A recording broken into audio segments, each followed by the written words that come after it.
Hallelujah. I start with that. Yes, the Lord. I'd like to welcome everybody to another segment of Recovery Live Global. And as I always say, this program birthed out of the pandemic because we had to go virtual because I couldn't participate in face to face meetings. So I turned the camera on and started talking about recovery, and the program have grown. I mean, we started on March the 31st in 2019, and here we is 2021, almost March again, almost 2 years. But I've been on the program talking about recovery from so many different perspectives.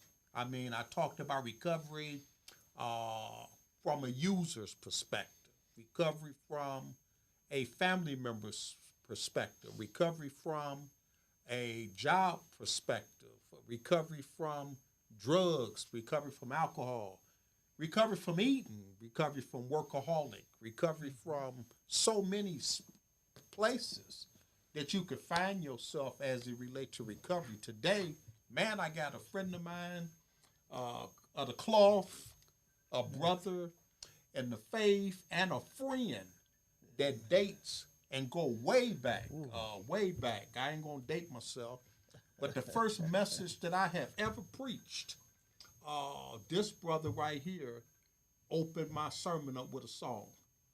And this was way, I mean, I don't even, it was way back, but I remember it. I remember that time because I was scared. I was shaking in my boots and I didn't know what to preach. I asked my pastor, I said, man, they asked me to preach. What do I do? What do I do? He said, I tell you what you do. Go to John chapter 9 and tell them that I once was blind, but now I see.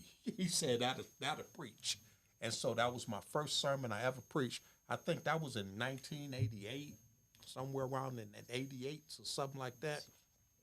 But we here today. I welcome our global audience. You tuning in from, I don't know where. You're on your phone, you're on your computer. I got people tuning in from Texas, people tuning in from Africa, people tuning in from Kuwait, people tuning in from all over the globe. And we're talking about recovery. Man, this is a special thing that we could be able to do it like this. Yes. We can. I'm not sitting in a meeting. I got a camera in front of me. I got some experts behind the camera making us look good. And so we want to open it up. My brother Pettus, Thomas Pettus, this brother been a friend of mine for a long time. And I wanted to invite him to the show that he could talk about it. I know this brother in a few windows. I know him as a fellow person in recovery. I know him as a minister. I know him as a counselor. I know him as a case manager. I know him as a support staff. So it's quite a few platforms that I know this brother in. But when I think about it, what can you say about recovery? You know, let's start as a counselor and then let's move, because sometimes as a clinician, it's a little bit different than spirituality. Yes. And how do that blend up? How do that mix up when you think about recovery? First of all, you can introduce yourself and tell the audience a little bit about you. You got a beautiful wife out there that I've Miss Pettus. Yeah, I know. You got a beautiful wife out there. I do too. Yes, sir. Yes, sir. So recovery, it got us on a lot of platforms. So, talk to us, my brother. I don't have no script for you. I am just so honored to take part in sharing information about recovery with my brother Jesse here. As he said, we know each other on many different levels and from many different areas, but I'm glad to say they've all been positive. As a counselor, I should mention that my counseling began before my recovery. Even though I didn't know really what I was doing, a seed had been planted in me to be a helper long before I found recovery. I was at a place called Oakland University, and the Dean of Student Services was a man named Manuel Pearson, who was a a little bit older African-American brother who was part of the administration at Oakland University, and he saw something in me that I didn't see in myself. And he suggested that I look into the program called, it was Human Resources Development then, and part of that was human interaction. So I wound up graduating with a bachelor's in Human Resources Development from Oakland University. I got my bachelor's in 1977. But you see, I am one that's very strong on the idea that education is not the answer to all your problems. Uh-oh. You know, you can be something called an educated fool. And I was at Oakland University using every drug I could get my hands on. I was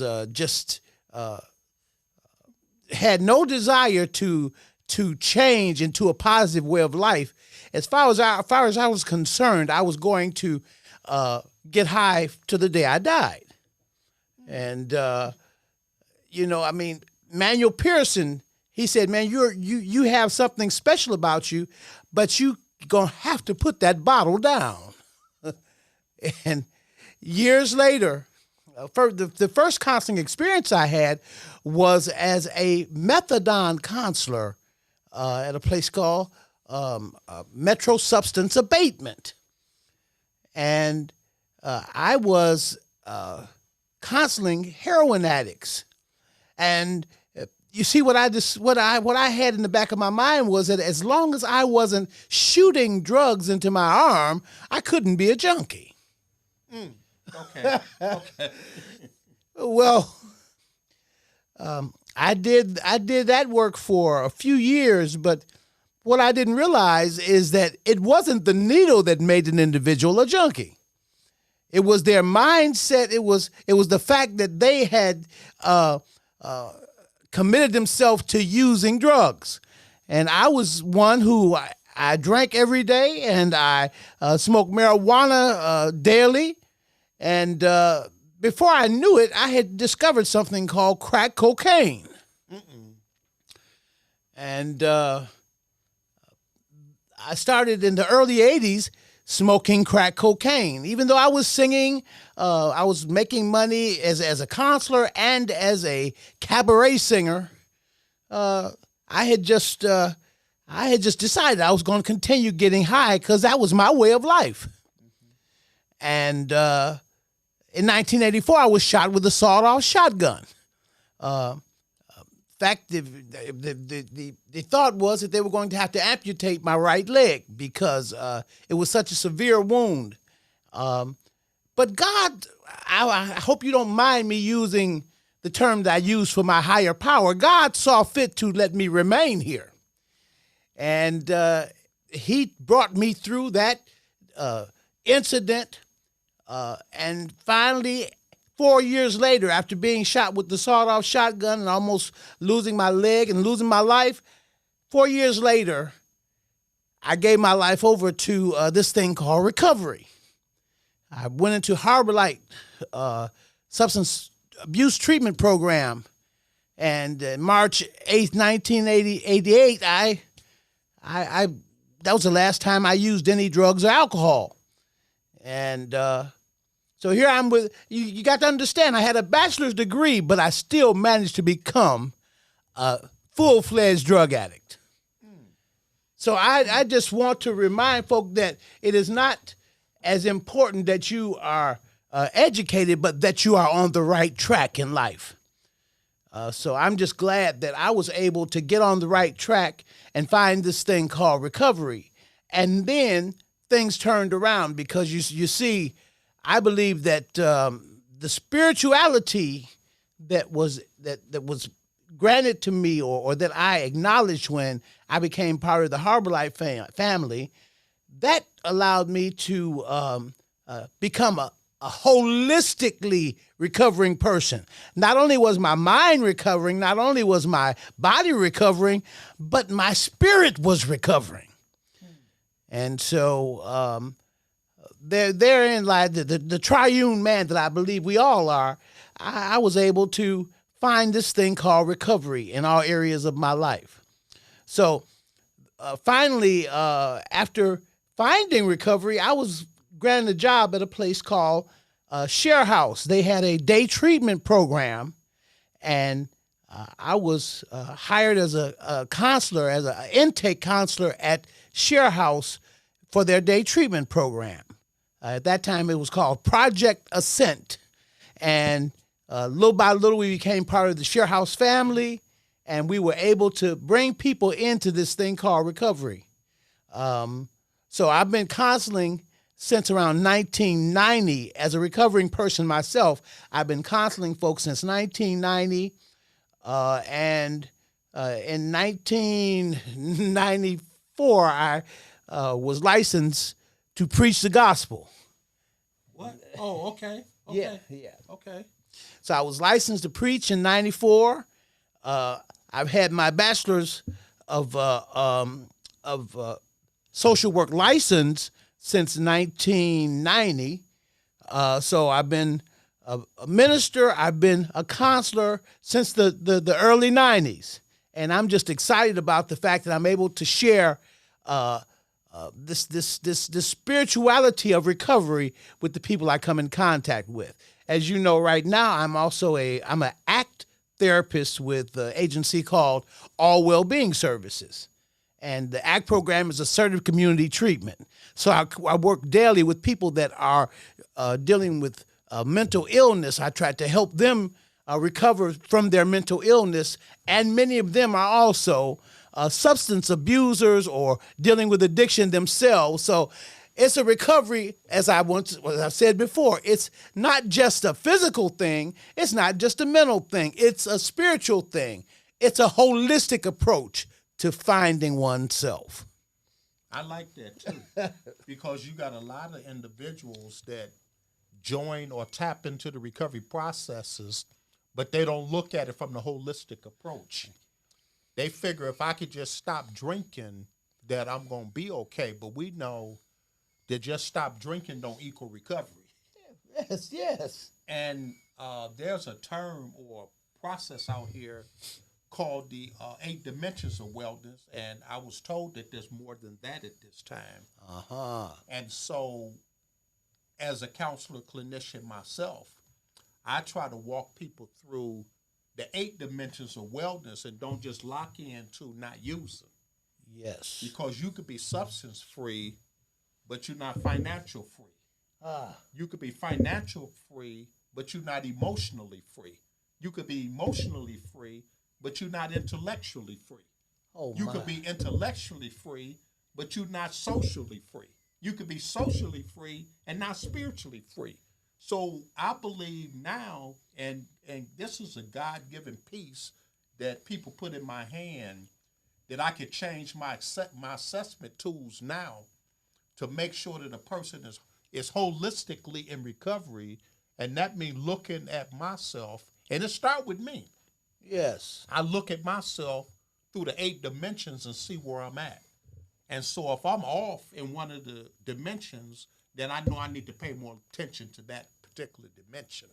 So yeah, it's spirituality, it's emotional, it's intellectual, it's financial, it's social, it's did I say financial? Yes, you did. I said financial. So it's 8 of those dimensions. You can pull it up. Just type in the 8 dimensions of wellness anywhere, any computer, any phone, and it'll pop on the screen, and it'll tell you the dimensions that you need to take a look at. Physical, you need to take a look at these dimensions to see if you're a well-rounded person and if you in recovery in all areas of your life.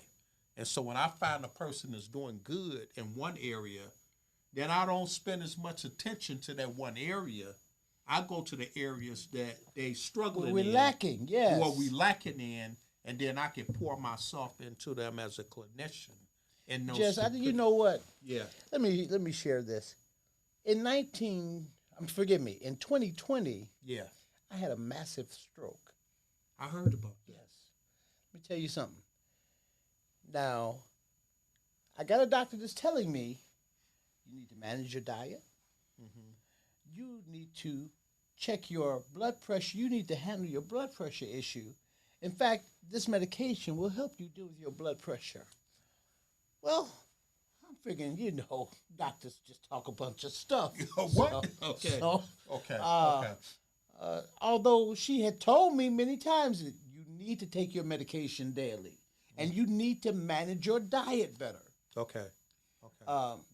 She also talked about something. I know there's nobody that's listening to us that smokes cigarettes and does uses nicotine. I know it's not people out there doing that, but I had a problem with nicotine. Okay. And the doctor said, that's you have a blood pressure problem. You need to address that. Okay. And much as the reason I figured, well, I'm doing everything else I'm supposed to do. I can just, I ain't gonna worry about that. And a preacher too. Come on, stop it! Stop it! Do you see what I'm saying? Yeah, preach. So you say I'm the mouth of God. Thank you. You know what I'm saying? So yeah. Uh-huh. And he proved to me that all areas of your life have to be addressed. The preacher had a stroke. Oh my Lord! Come on, oh my! Yeah, yeah. Oh man. Okay. And I'm glad I'm sitting here with you right now talking about it. But many folks that have gone through what I've gone through physically are not here to discuss it. So I am most grateful that God allows me to come through that. Okay. And come through that with a little bit of wisdom. Okay. Because I can't keep doing the things I did and expect things to turn out right. Wow. Because we hear people say today what we've learned through recovery a long time ago, that to keep doing what you're doing and expect different results is insanity. I heard that. Yeah. I heard that. Yes, sir. Wow. So if you keep doing what you're doing, and if you're expecting different results, that is called insanity. That's called insanity. Because if nothing changes, nothing changes. Nothing changes. Woo! That's you can preach that, I do believe. Wait a minute now. If nothing changed, nothing changed. Nothing changes. Wow. So I got to change. If I want different outcomes, then I got to put a new formula in my behavior. Yes. If I want a different outcome. So that's saying, woo, that's saying a lot. It's saying a whole lot. That's saying a whole lot. And so, man, I thank God for sir. us being able to sit here. Things that happen in my world, in my life, too. And they ain't stopped. But God, through his infinite mercy and grace, got me sitting here. And he birthed Recovery Live Global, out of my heart. Yes. This show, God sent this, and this program is on the move. It ain't, it's here. And it's blowing up. The stats and the ratings and the subscribes and people tuning in and viewing in, plus people being expired and they being educated through the show. So I have different population. I used to do this show by myself, in my room, in my office by myself, nobody but me. And I just did Recovery Live Global, Recovery Live Global. If you go back and look at my sessions, back in 2019, wasn't nobody but me. Then I thought, you know what? Man, I need to invite somebody else on the show so that I can reach a population that I can't reach. There it is. And so other people have came on the show. I've had quite a few people on the show that came on and talked to people. Man, I had a young person on the show today. A young person on the show because I want to reach the young people. I want seniors on the show because I want to reach the seniors. I want different population and ethnicities, yes, sir. background, yes, sir. So I could deal with different ethnicities that's out here viewing and out here listening. So the show is wide open. If you think you got a story to tell, or if you think that you could come on and talk. Well, I had a lady come on the show, and she ain't never smoked nothing, they never drank nothing, they never used nothing, but her daddy did. Yes. You see what I'm saying? And her daddy smoking and drinking affected her life. Yes, sir. And so she came on and told everybody publicly how she navigated through life with her dad using. So it's called Family Members. You could actually be the person, you could be the family member, or you could be an adult child that you just grew up in the house with somebody using, and it affect you. It was a Bible scripture that I was reading that said the grandfather chewed on the rotten grapes, and the grandkids had the bad teeth. Yes, yes, yes. So recovery, man, is for it's for everybody. It's for everybody. I know they hate the word recovery and they hate the word steps and they hate all that stuff. But we talking about the ability to be whole in all areas of your world and areas of your life, and to start with a good assessment. I got to look at me, engage myself, and see where I'm at in order to navigate and fix myself, or take a look or check myself and stop doing something or start doing something to help me on this journey. And this journey is called life. Yes. And it's called life. Whole life is what I'm talking about. And that's where I want to be. So I just thank my brother Pettus, man, coming on, making the show look good, making me look good. Stop it. Coming in and hey, man, God bless you, boy. I mean, man, just remember, God has a treatment plan for all of us. He's got a treatment plan for each and every one of us, and it's individualized. Okay. Yeah. Okay. Yeah. He's got some goals and objectives in each one of our lives that he wants us to aspire to. You know, and I'm just glad that I'm starting to realize the need to follow the goals and objectives that have been set out before me. Okay. You know, because this is a personalized plan he's given me for my life. Wow. Okay. And my plan is different than yours. Yes. And your plan is different than mine. And yes, it's sir. called client-centered. It's called client-centered, motivational interviewing, harm reduction. It's just so many modalities of therapy and treatment that's out here now that we have to use to try to help somebody. And I had a person on the show said that there's a term called faith plus. And faith plus. I said, what you talking about? He said, well, you need faith in God plus faith without works is dead, that I need to add to my faith. Like the scriptures say, add to your faith virtue, add to your faith, add to your faith. So it's something that I need to be doing to add into my faith. And I think that I'm going to be whole and healed in this thing called recovery. So Recovery Live primary purpose is to educate and inspire people through the chronicities, through the dependency, through the abuse, through the experimental stage, and through the different stages of recovery that people start. Most people start drinking and drugging, what they call it, experimenting. Yes, yes. That's what start. And then the next thing you know, you done move from experiment to actually abuse. But it's another one before abuse. It's called experiment. Now you moving into abusing, and now you moving into a dependency, and now you moving into chronicity, and now you just going up the ladder, and it just start with, hey, I'm gonna experiment. You know, somebody, and it's usually a family member. Somebody say, hey, either it's uncle or JoJo or Momo, somebody in the family say, man, here, take one of these. And you figuring that uncle, auntie, pops, son, somebody offered to you, and you will take it. Now you done move from the experimenting stage to the recreational stage. Well, let's just do this on Saturdays. Or let's just do this on Christmases. Or let's just do this on Thanksgiving. So let's just do this on New Year's. Man. So now you done move from experimenting to recreational, and the next thing you know, you done crossed that line, and now you're abusing it. And you're abusing it. Now you done move from abuse to dependency. Yes. And now you done move from dependency to chronicity. Whoa. And now you done move from chronicity to death, jails, and institutions. Yes, yes. Death, jails, and institutions. And if we can, by this Recovery Live Global Show, interrupt somebody, I'm talking to you. That's what I'm talking to you. I'm looking in the camera, but I'm talking to you. Yes. You in New York, you in Florida, you in Africa. I don't know what yet. You looking at the show. You was playing with your phone, and I put Recovery Live Global, and you watching me out there in the world. I can't tell you what to do, but I'm strongly suggesting, don't pick up the first one. That's right. and you'll be all right. That's what they told me.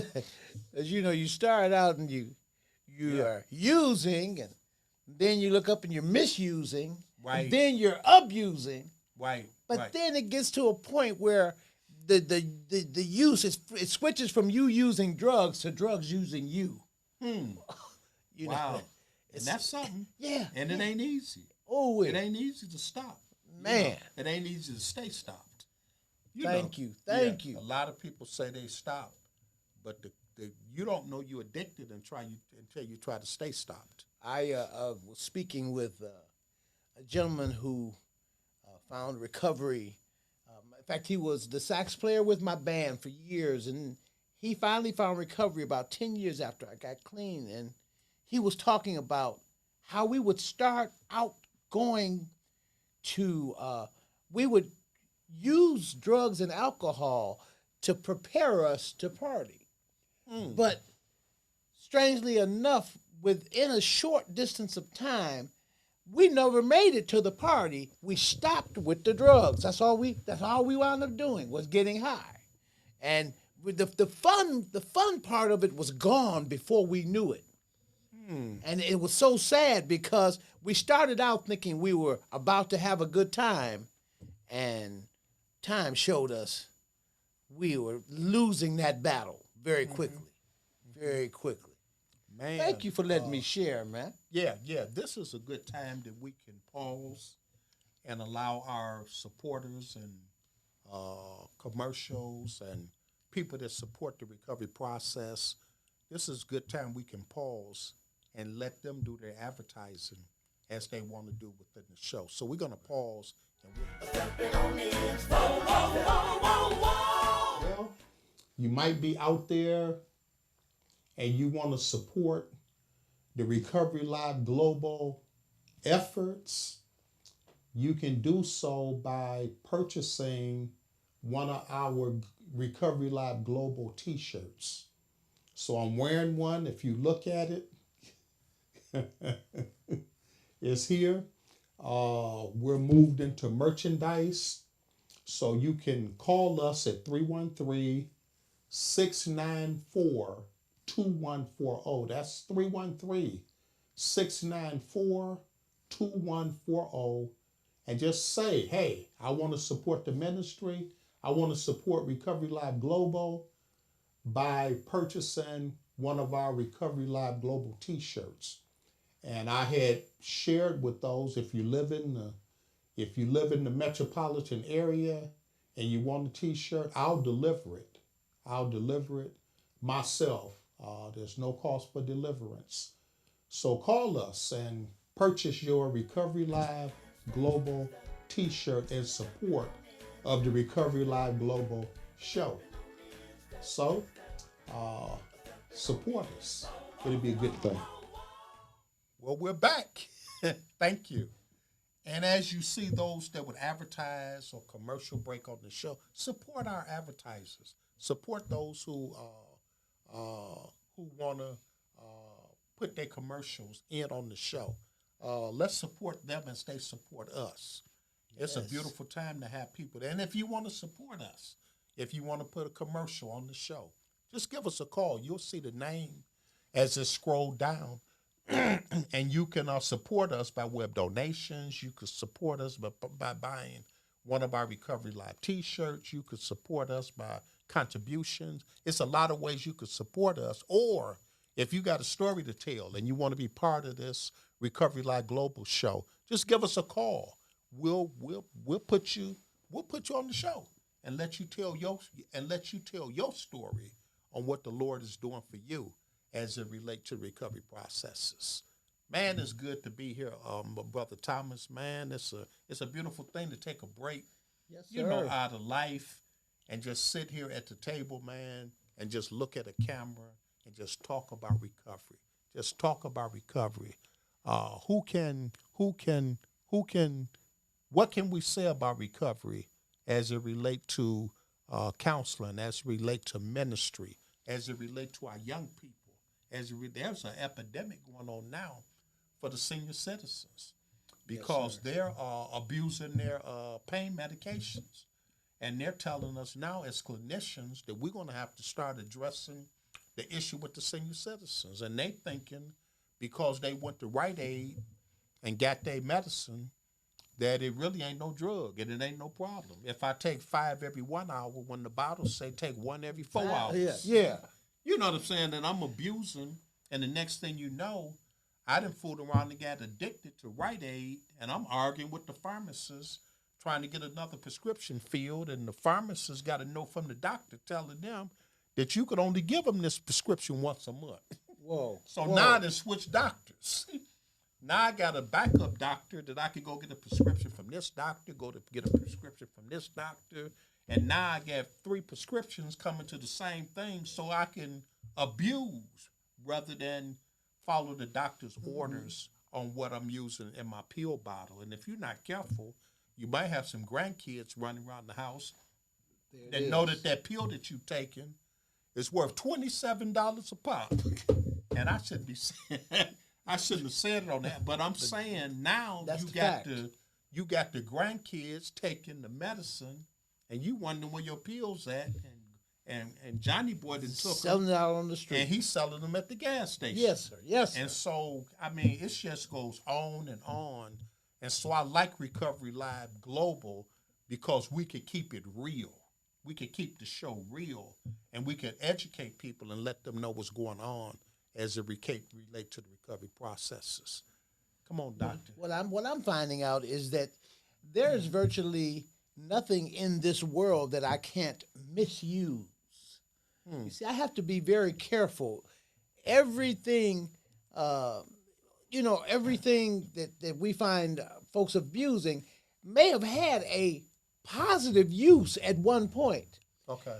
But what we find out is that I can misuse food, even though it's supposed to be good for me. I can misuse it by eating too much, or I can have people that don't eat enough. Okay. Yes, the bottom line is you can misuse any element that's put in front of you. Wow. Yeah. So we are here at the Recovery Live Global broadcast, and we're trying to inspire and educate those viewing audience that we could talk about recovery. We're not ashamed to talk about the recovery processes, and we want our listening audience to hear us. Just tune in. You might have somebody that's using in your family, in your household, and you don't know how to tell them, don't know how to say it. Just turn on Recovery Live and go on in there and start cooking. Woo, woo. You know what I'm saying? Don't say nothing. Don't say nothing.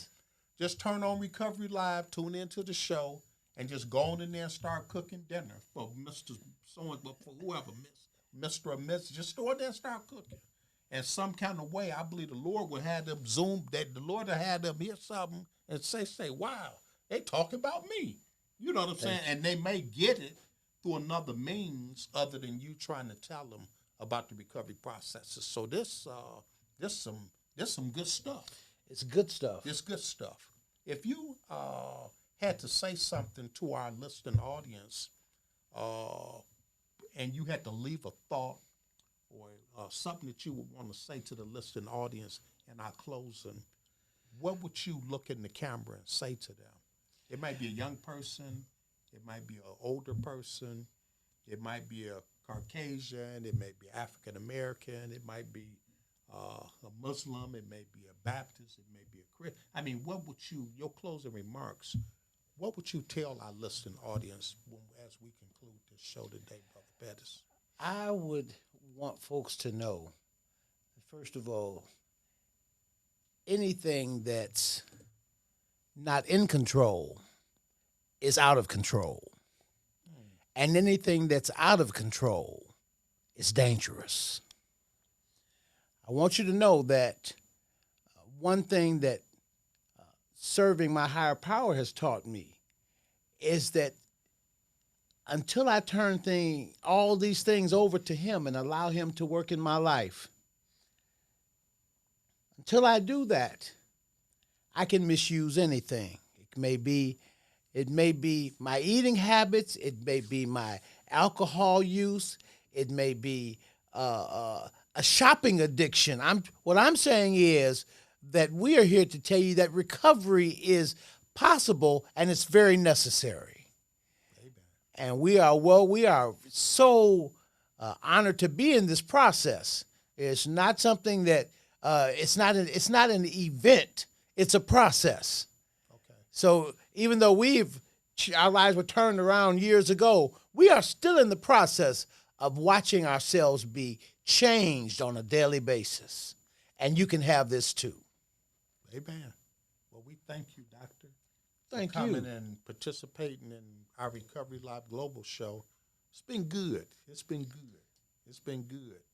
And I want to say to our listeners all to tune in 7 o'clock every Tuesday, Recovery Live Global. God is good. Pray for us. And I'll see you next week. Stepping on me.